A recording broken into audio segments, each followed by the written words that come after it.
ketikan, kemudian ini kita validasi data. Setelah diklik ini akan muncul nick ini sesuai, kemudian nama juga sesuai, tempat lahir sesuai. Nah, masih ada salah satu yang tidak sesuai, yaitu nama ibu kandung. Nah, untuk nama ibu kandung ini teman-teman saya sarankan agar menggunakan akte kelahiran peserta didik, karena itu akan lebih valid dengan data yang ada di Dukcapil. Ini untuk menghindari kemungkinan jika bapak dari peserta didik tersebut sudah menikah berapa kali, sehingga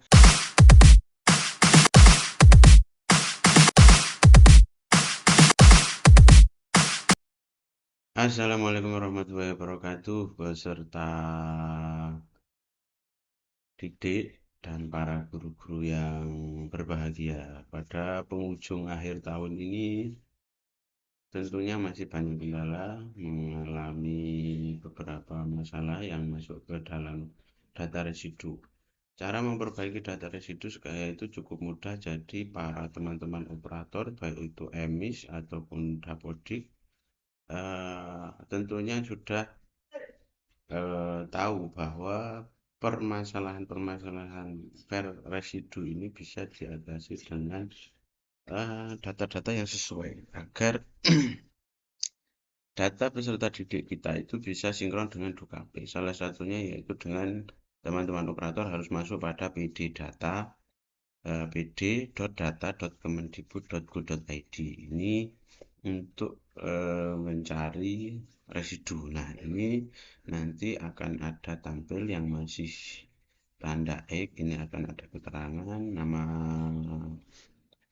Nah, ini maka ini bisa dikatakan residu. Setelah itu para teman-teman operator harus masuk yang namanya verbal PD.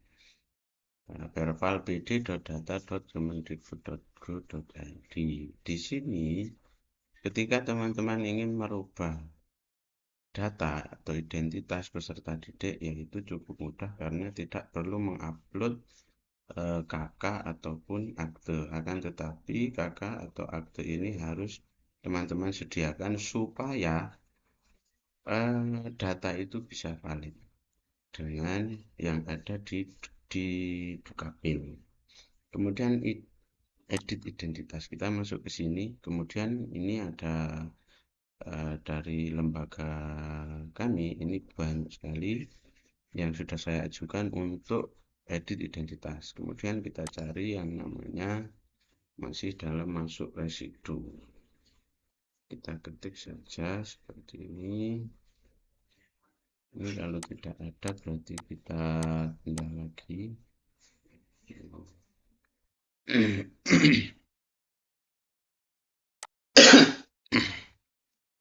Nah, setelah kita klik seperti ini nanti tinggal kita memilihkan pilih kewarganegaraan. Kita pilih yang Indonesia, kemudian pilih kabupaten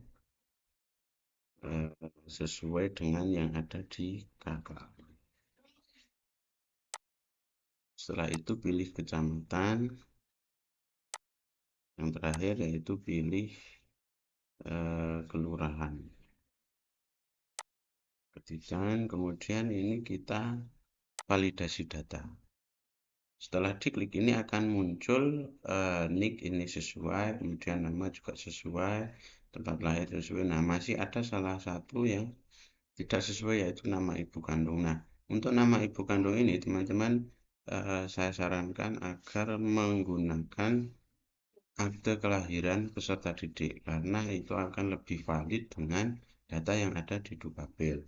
Ini untuk menghindari kemungkinan jika bapak dari peserta didik tersebut sudah menikah berapa kali, sehingga nama ibu yang tercantum dalam KK ini tidak sesuai dengan yang ada di akte kelahiran. Akan tetapi jika kita mengambil data dari akte kelahiran, tentu ini akan sesuai karena ini datanya lebih valid, dan karena yang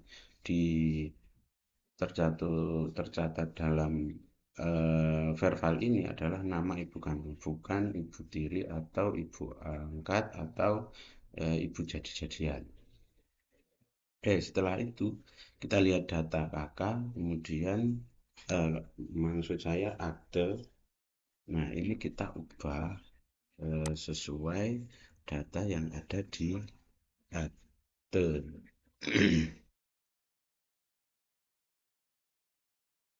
Nah, ini kemudian kita klik validasi lagi. Nah, ketika sudah, ini akan ada konfirmasi update data. Jika semuanya sudah sesuai, maka bisa data tersebut bisa kita update. Nah, ini langsung kita update saja. Nah, ini nanti akan muncul di data yang dalam pengajuan edit identitas. Nah, ini bisa teman-teman gunakan untuk memperbaiki data identitas melalui verbal coding. Nah, tentu teman-teman operator sudah mengetahui bahwa verbal coding ini adalah sistem pendataan yang ada pada Dinas Pendidikan atau Kementerian. Nah, demikian, terima kasih. Assalamualaikum warahmatullahi wabarakatuh.